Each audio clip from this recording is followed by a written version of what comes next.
3 years ago, I had absolutely no idea what hypertrophy was, what isolation exercises were, and what range of motion meant. But now, 3 years later, I feel like I know pretty much everything to do with the gym. So in this video, I'll literally go through everything, all of these different terms, these gym terms, and I'll go over exactly what they mean and just break them down. So when you walk into the gym and people talk about RPE or something like that, and you're not sitting there thinking, what the hell does that mean? So I wish I had a guide like this when I first started, so you're very welcome. So starting off with training styles, we've got a few down the left here. So we've got strength training, bodybuilding, powerlifting, CrossFit, calisthenics, and HIIT. So you've probably heard of a couple of these, but strength training is basically when you're just training for strength. You just want to get stronger. You want to be able to lift more weight. And that's pretty much the exact same thing as powerlifting. So strength focused, strength training, same thing. But powerlifting is like a sport. So you actually try and increase squat, bench press, and deadlift. That's like the main thing. But strength training is just trying to increase strength on literally every single exercise, not just these three main lifts of squat, bench press, deadlift. Bodybuilding is when you're focused on getting bigger muscles. That's what most people do. Bodybuilding doesn't mean you have to be like Arnold, where you're absolutely jacked, and you take tren every day. Tren is a steroid, by the way. Bodybuilding is when you just specifically focus on building muscle.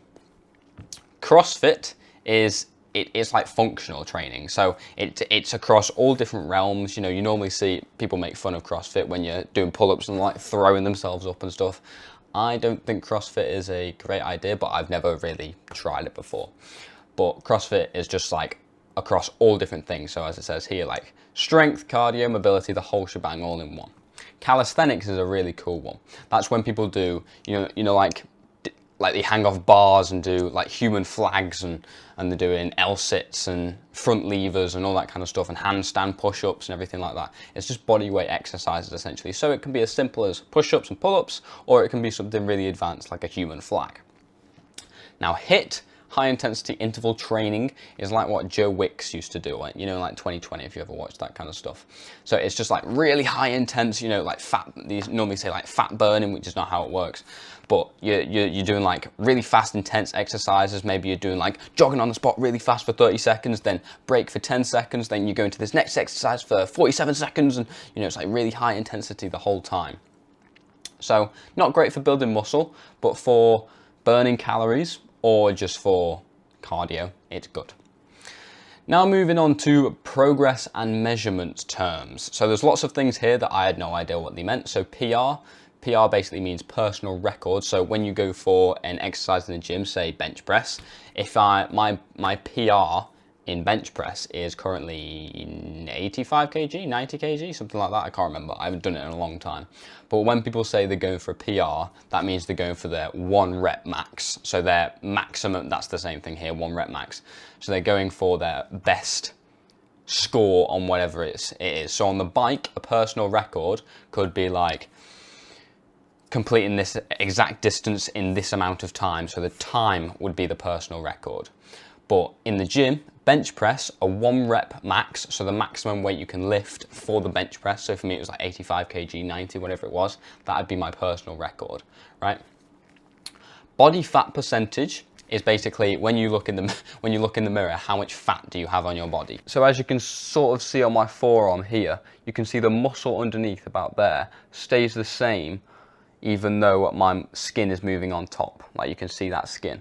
That's how much fat you have on your body. So the leaner you look, essentially lean mass, the less body fat you have, the more muscle that shows. So if you have under, say, like 12% body fat, that's normally when you can see abs, right? So you want as little amount of body fat on your body as possible, really. But depending on whether you're bulking, whether you're cutting, this will obviously change. Lean mass is essentially your body weight just without the fat. So we're just not including the fat in the equation. So it's your muscles, your bones, your organs, everything. So lean mass is a good representation of how much muscle you have. Muscle memory is an interesting one. So when you say I went to the gym for 3 years, as I have, and suddenly I just stopped going. I stopped going for a year, right? I would lose a lot of my gains. I would lose a lot of my muscle. But then when I went back, it'd only take me probably like 6 months, if that, to gain it all back. Even though it initially took me 3 years to get to that point, it'd only take me 6 months to get back. And that's because of muscle memory. essentially you've already built the muscle and your body knows how to build the muscle. So once you try and regain it, then it's like, oh yeah, I've already done this before, and it does it way easier.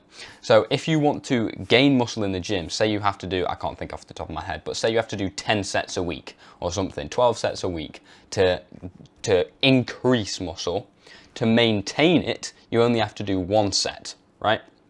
So if you want to maintain, it's like 1 or 2 sets. If you want to gain it, it's more than 10 times that, right? So muscle memory is very interesting because you can just gain all the muscle that you've lost way faster than you did before. A plateau is when basically your progress just halts.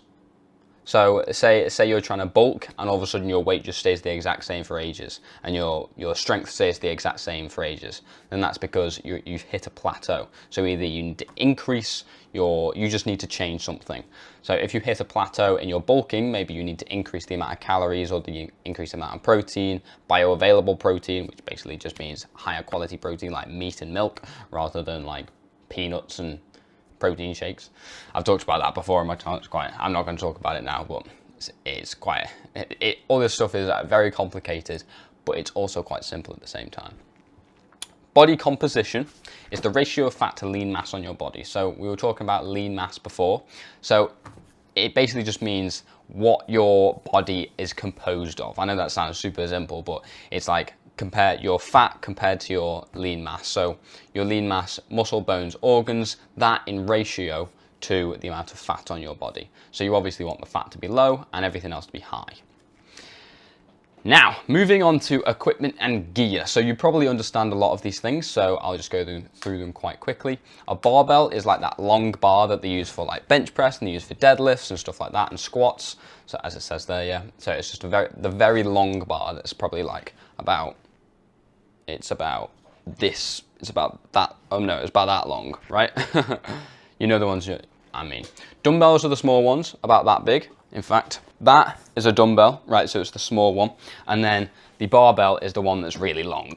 Now a plate is just the discs, like the weighted discs that you put onto the barbells. So the really long bars, the barbells, that's what you put the plates onto. So if you literally just go and watch someone do a deadlift, you'll see that there's these big discs, probably about that big, that you put onto the end of the barbell, and that's a plate. Normally though, when we say, oh, I'm just gonna go and grab a plate, we normally mean the 20 kg or the 45 pound plates. When I say I'm gonna get a plate, I'm always referring to a 20 kg plate. The little ones, like the 5 kgs, the 10 kgs, we just say, oh, I'm just gonna get some weight. We don't really say we're gonna get a plate. A plate is just for a 20 kg, but that is what a plate means. A rack is just the bit where you put the barbell onto. So if you have a thing called a squat rack, so you go under the bar like that, put the squat bar onto your back, and then detach it away from the rack. And it's like this big contraption that you just like, it's called re-racking when you put the barbell back onto the rack. So it's, if you've ever watched someone squat, you'll see that they take it off this big like machine looking thing, and that's a rack. Resistance bands are just these long like stretchy bands, like these elastic bands, and you can do this to like aid in your pull-ups. So you can put it under your feet and it makes it a lot easier. You can do it for stretching. So you could like, I don't even know some exercises, but sometimes people do this.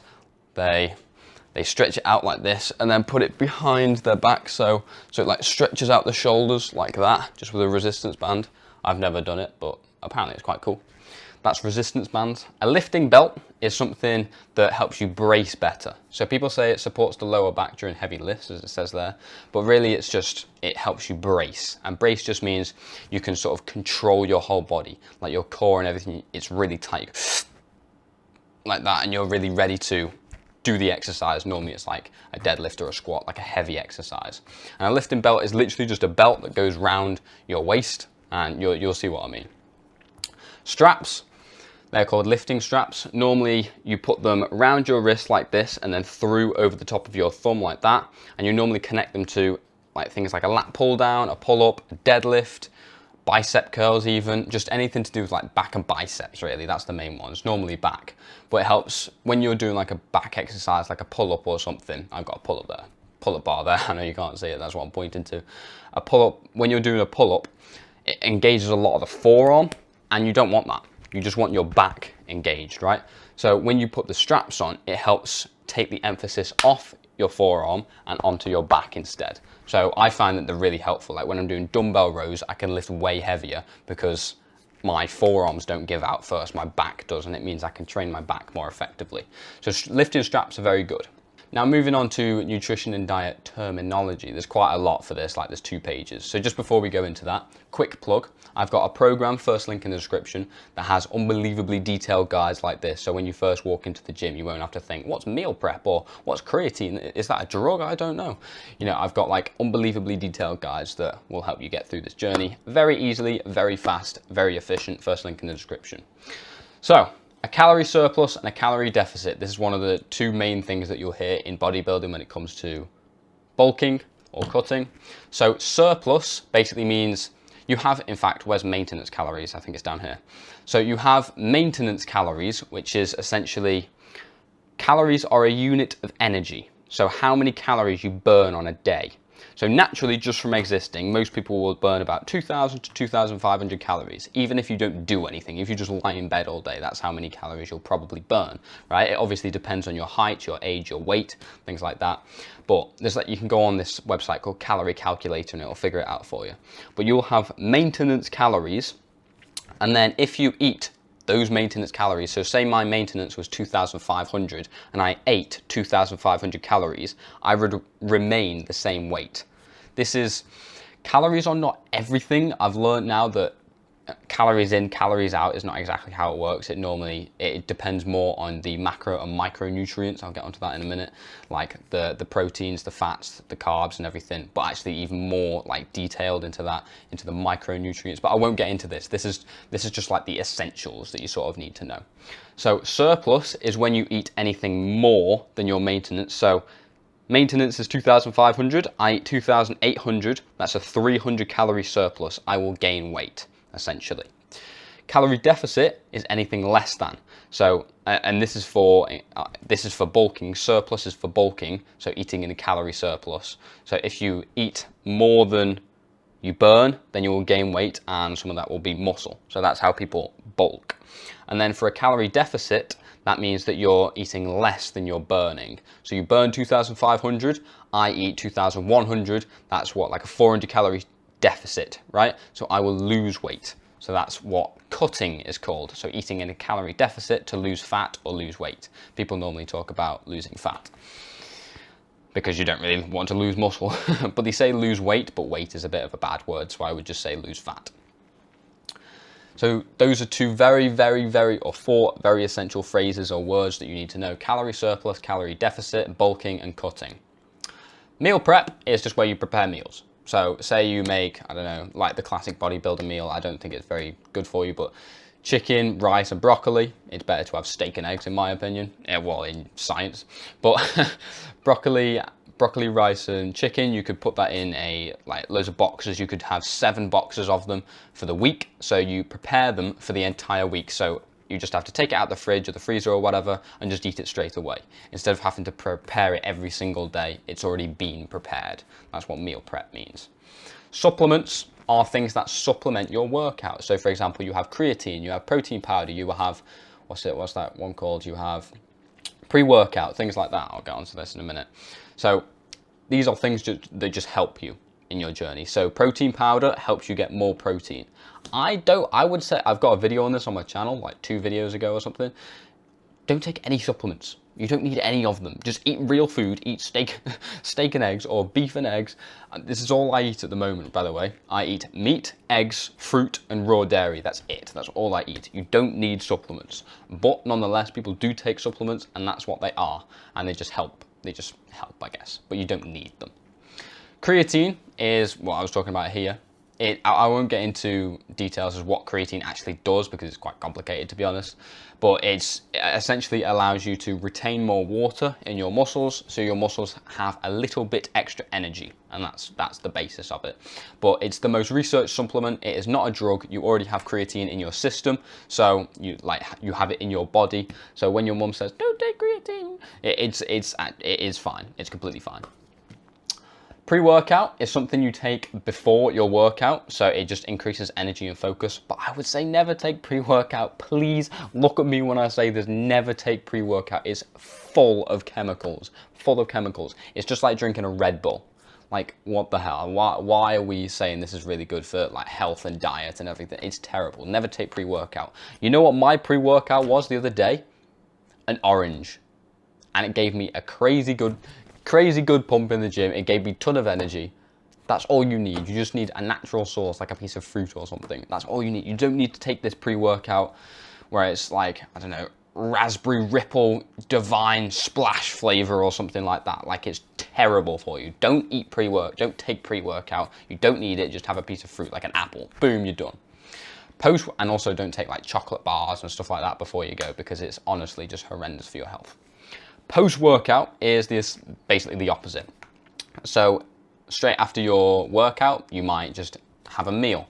I don't actually know how vital this is for you. Like, to be honest, there's very conflicting research on whether you need to actually eat protein after, or like carbs or anything before or after your workout. I beg your pardon. So I don't know, but lots of people tend to eat straight after the workout, which is completely fine. So I normally have some fruit straight after I work out. So I have it before and after. That's my pre and post workout, is fruit. Number 2, we've already gone over bulking and cutting and maintenance. Wow, we've done a lot on this page actually. Macros. So you have macronutrients, which are your proteins, your carbs, and your fats. The 3 main nutrients, as it says there. You don't actually need carbs. Carbs are not an essential nutrient. Proteins and fats are. Carbohydrates you can have, but you don't need them. I know a lot of people say you do, but you do not. You do not. How did we get through the Ice Age?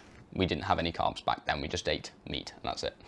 But carbs can very much help you in the gym. So as I said, I have fruit just before I go. That's got carbs. Carbs are essentially sugars. That's it. So carbs and sugars are the same thing, but the quality of the carbs is what makes it a difference. So I notice when I eat things like porridge oats and, you know, starchy carbs like potatoes and stuff, I feel really bloated and horrible. Oh, you know, I feel a little bit sick and I feel like I go to the toilet all the time. Whereas when I eat just fruit, like fruity carbs, I don't get that. I just get energy, right? So it feels way better. So I would say it depends where you are in your diet, which is completely fine, because there's no way I would cut out starchy carbs like porridge and stuff when I first started, which is fine. But when you realize how amazing it is without those things and you just eat fruit as your carb source, then it's amazing. And raw milk, I have raw milk. So protein you get from like meat, eggs, fish, animal products essentially.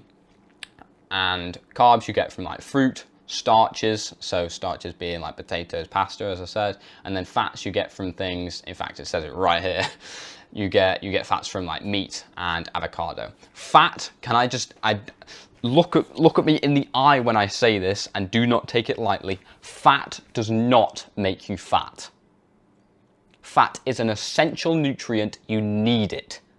You need it in your brain. There's these things called like DHAs and EPAs. You need them for the development of your brain. When it says low fat on like Greek yogurt or something, like low fat Greek yogurt and low fat protein shake, it's chemical. Get rid of it, eat full fat, eat all the fat you can, as much fat as possible. It's fantastic for you. I don't want to go on a side tangent, but 12,000 years ago was the start of the agricultural revolution, which basically just means when we started farming, right? 12,000 years ago. We have been around for millions of years. We were never actually supposed to start the agricultural revolution, right? That's why we're eating starchy carbs like grains and potatoes and stuff, and that's why they make me feel ill, because I'm not really supposed to eat them. But like fruits and stuff we are. So agricultural revolution started 12,000 years ago. In those 12,000 years, our brains shrank by 11% because we didn't eat the animal fats that we needed from, well, animals, like meat and stuff. We didn't get the fats needed for our brain development, like I was talking about, DHA and EPAs. We need them for our brain. So eat animal fat. When your when your fat doctor goes to say you need a really low fat diet and high carb diet, it's completely wrong. You need high protein, high fat, low carb. Well, it doesn't really matter about the carb depending on what your goals are. But it's just so essential to know that fats are good for you. Please don't get it wrong where people are saying, oh, fat's terrible for you, it'll make you fat. No, it doesn't. It doesn't. It honestly doesn't. Now that I eat way more animal fat, I feel fantastic. So, like, it's essential for hormone function, as it says, brain development, as I said, and energy. Like, we are not supposed to really consume carbohydrates as our main energy source. Fat is our main energy source, but I won't get into that today. It's all like carnivore diet, and loads of people are like, actually, no, that's wrong. So do your research, go and watch a guy called Dr. Anthony Chaffee if you don't believe me, and come back to me. But in the meantime, all you need to know is that fat is good. Carbohydrates, you don't need them, but they are good for the gym, as long as you don't eat things like rice, potatoes. I don't know why I put that there. Fruit is your main carb source. That's what it should be, right? Protein, obviously essential for building muscle. You probably know this. So like chicken, egg, protein powder. When you go to sleep, when you train in the gym, you tear little muscle fibers in your muscle. So essentially the pain that you feel when you're in the gym, it's tearing your muscle apart. Very, very micro tears. And then when you go to sleep, the protein you ate in the day is used to repair that muscle back and just a slight bit bigger than it was before. So that's how that works.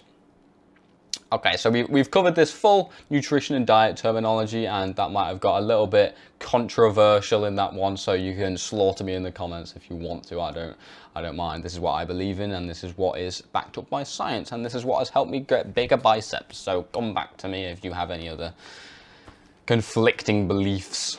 Training and exercise terminology. So I think there may be three. Yeah, there's three. There's a lot for this, but this is basically, this is very important that you know all of this. So hypertrophy, I used to call it hypertrophy, but I think that sounds cooler, but I think it's England, it's pronounced hypertrophy. This is basically when your muscles get bigger. Hypertrophy is bigger, atrophy is smaller. So when you have muscle atrophy, your muscles get smaller. When you have muscle hypertrophy, they get bigger. It doesn't necessarily mean through resistance training, but when you resistance train, your muscles naturally get bigger. So it's basically the same thing. Progressive overload. This basically means when you increase the weight over time. So I've done a video on this if you want to check it out. And when you say you do 3 sets of 10 reps on bench press, and the next week you get 2 sets of 10, but 1 set of 11. And then the next week you get 2 sets of 11 and only 1 set of 10. That is you gradually increasing the weight, and that is called progressive overload, whether that's through reps or it's through weight. Compound exercises are where you're using lots of different muscles in the movement. So for example, a squat, a bench press, even like a jump or something, I don't know. It's just something that's using a lot of different muscles. So for example, an isolation exercise will be a bicep curl. So you're just using that muscle, right? So I flexed my biceps so many times in this video. So it's just like a single muscle movement where you're just training one in particular muscle. Whereas a compound exercise like a squat, you're engaging your core, you're engaging your shoulders a little bit, you're engaging your quads, your hamstrings, your glutes, everything, right? So compound is a collection of different muscles and joints, as it says there, and isolation is one specific muscle. It's like a tricep push down. Reps is how many times you complete an exercise. So if I was doing a bicep curl, I'm going to get my biceps out again, and I do this, that is 1 bicep curl. That is 1 rep. That is 1 repetition. If I did that 8 times, that would be 8 reps. Okay, so I got 8 reps on that set, and a set is a group of reps. So I normally do 2 sets per exercise. So if I were doing 2 sets of 8 reps, I would do 8 reps. Okay, so I've done 8 reps, stop, and then get back into the next set where I do another 8 reps, and that'd be 2 sets of 8 reps. It's pretty simple to understand, but it's a bit complicated to explain. I was just going to drink some water, but I've got none left. My throat's really dry. I've been recording this for half an hour already, and we're not even done yet. Oh my days. Numero dos. Failure. You need to go to failure on an exercise. Say I'm not going to get them out again, but say for example you're doing bicep curls. You need to go to the point where you cannot move it anymore. You cannot move the weight anymore. So what I used to do in the beginning, I would do 8 sets of 12 reps, and by the 12th rep, I'm doing this, I get to the 12th rep, and I put it down. If my muscle can already lift the weight, why would it get bigger? Why would it get bigger if it can already lift it? The only reason why your muscles will grow is if it can't lift it. If you're constantly, like, over weeks and weeks and weeks and months and months and months, you're lifting a weight and you're failing at this weight, your muscle cannot lift it. Then it's like, hang on, if I'm consistently lifting this and I can't lift it, I've got to get bigger. Otherwise, this is going to be bad, right? So you consistently do that. So failure is when you're literally like this on your last rep and you're trying to get it up, oh no, and you've got to let it down. That's failure, where you physically cannot move it anymore. That is essential for bodybuilding, for muscle building. You need to go to failure. Volume, so I've got a hair in my eye. Volume is the amount of work you've done. So as it says there, simple formula, sets times reps times weight. So it's how many sets you did, how many reps of those sets you did, and how much weight you did for each rep, essentially. So volume is just the amount of work you've done in a single session. Intensity is how hard you go on the set. So again, if you're doing the 8 to 12 thing that I did, where I was going like this and then put it down, that's really low effort. But if you're trained to failure and you're like this, no, and then you let it down, and then you go back up again, and then you're really trying to get it, that's high intensity training, and that's very, very good. That's not HIIT training, by the way. That's not what I was talking about. It's just the intensity of your set is very important when going to failure, for example. Rest period is just the time between sets. So say you've just finished your bicep curls and you're just waiting around like this. Maybe you have a drink of water. Maybe you do some circles. Like you just do a 360. I don't know why we do that. Or you go on your phone. That's rest. Range of motion is, I'm going to get my bicep out again, oh my days. Range of motion is basically how far your muscle can move. So say for example, lots of people do this when they do bicep curls. They go to the top and then they go here and then they go back up again. That is not a full range of motion because your bicep extends further than this. It extends down there. This is a full range of motion because your bicep is fully shortened, which basically means I cannot move my forearm any more than this. I cannot contract my bicep any more than this. And I cannot lengthen it any more than this unless I snap my arm, right? So that's fully lengthened, that is fully contracted. That is a full range of motion. Because a lot of people don't do a full range of motion, and that can just lead to injuries when you do other exercises. So it's very important that you do a full range of motion on every exercise. Tempo is just how fast you do an exercise. So on bicep curls again, on my days, if you do something like this, that's very fast tempo. If you do it nice and controlled, that's slow.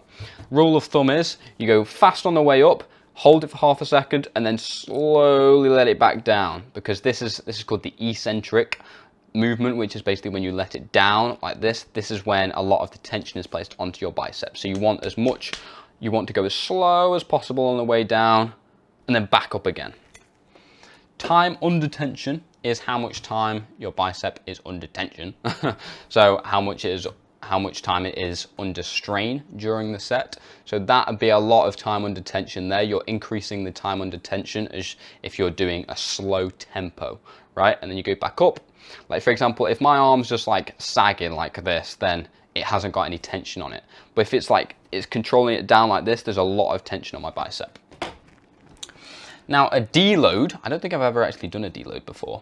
It's where you, say you've hit a plateau that we were talking about, or you're just feeling really tired all the time, you're totally burnt out. I don't necessarily believe in burnout, but say you get to a point where you're thinking, I'm not making any gains, and the more exercise I do, the worse I feel. You might take a deload week or a deload month or something, where you go very low intensity, very low weight. So at least you're still training your muscles, but you're not doing it to a point that is too much for you, right? So you're not training at normal level, you're training at a very low level. This could be, for example, when you injure yourself. So you injure your bicep, you're still gonna do very low weight, like granny weights, like the 2 kgs, and you're not gonna go to failure, obviously, but you're still training it.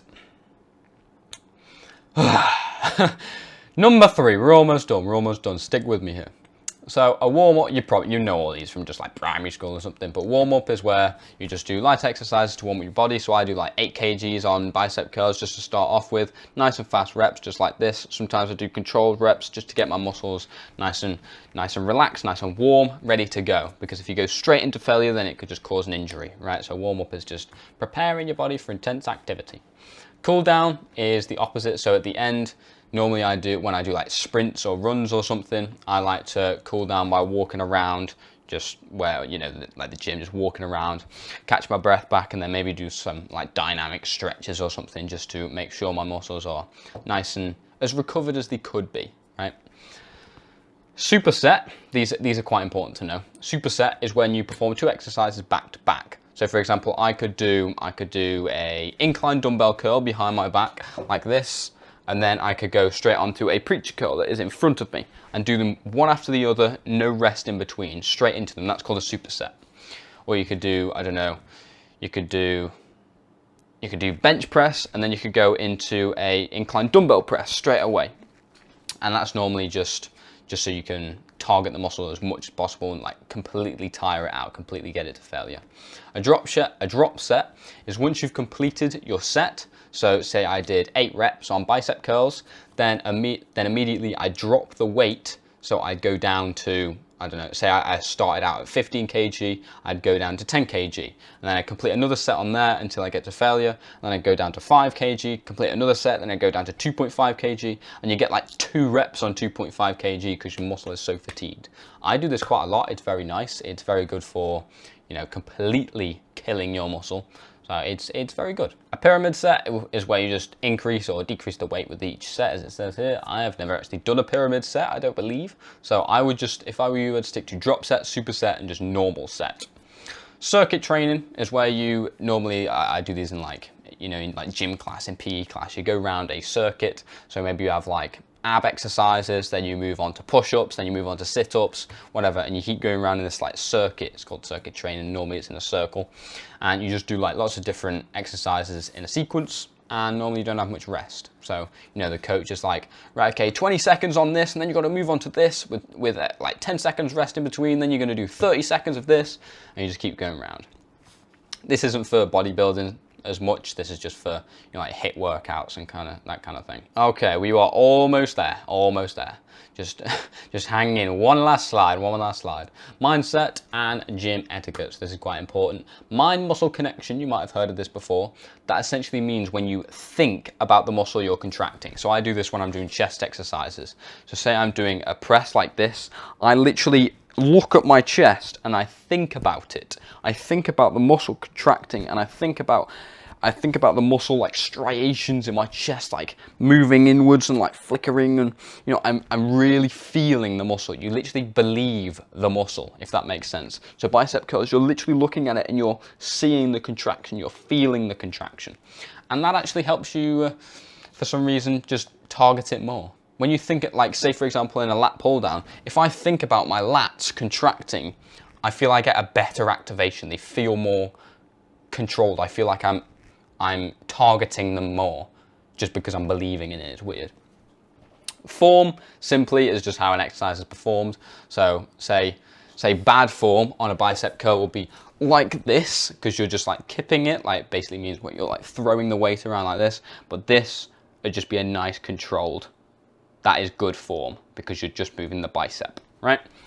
Spotter is someone who assists you on whatever lift, but normally it's a heavy lift. For example, bench press. Normally someone stands behind you on bench press, just in case you're like, oh no, I can't lift the weight, and then the spotter can like lift it up, off, and re-rack it onto the rack so you don't crush your neck and die. So a spotter is very essential for heavy movement. So if you're going for a PR on the bench press, I always have a spotter. Even if I'm not going for a PR, I always have a spotter for bench press. But I don't really do bench press anymore. Gym etiquette basically just means, like, etiquette in general just means like rules for respect, essentially. So in the gym, I might make a video on this on full gym etiquette. That's a good idea, actually. You just like re-rack your weights. Once you've finished with the weights, you put them back onto the rack. So you don't want like weights flying all over the place. You know, you walk in and there's like on the rack, you've got like a 5 kg, then a 10 kg, then a 2.5, then a 25, you know, and it's like dead hard to get to this weight here. So if you just put them on in the right order, in the right place all the time, once you're finished with the equipment, then it's good.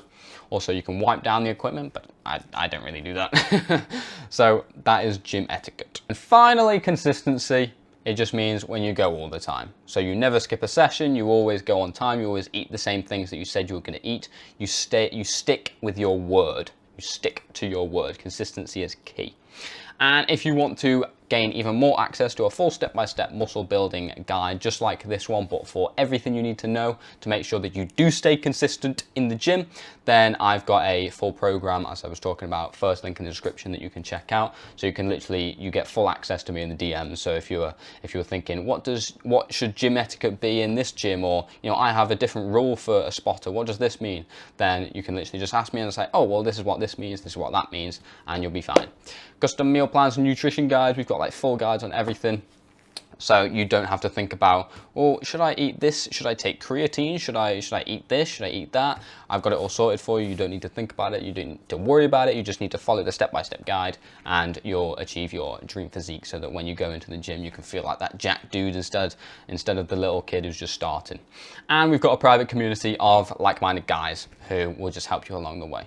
So in school you go and there's like no one there to talk to about the gym. Maybe one guy has started the gym, but he doesn't really care that much. Maybe he's drinking Monster every day and Red Bull before he goes as pre-workout, and you're like, no, actually you should just eat fruit, right? Then we've got the squad, which is what I just think is a cool name. It's the private community for all of us who want to get onto this grind. So if you're interested in that, then first link in the description, click that and it'll send you over to the program. I will see you later. Good night.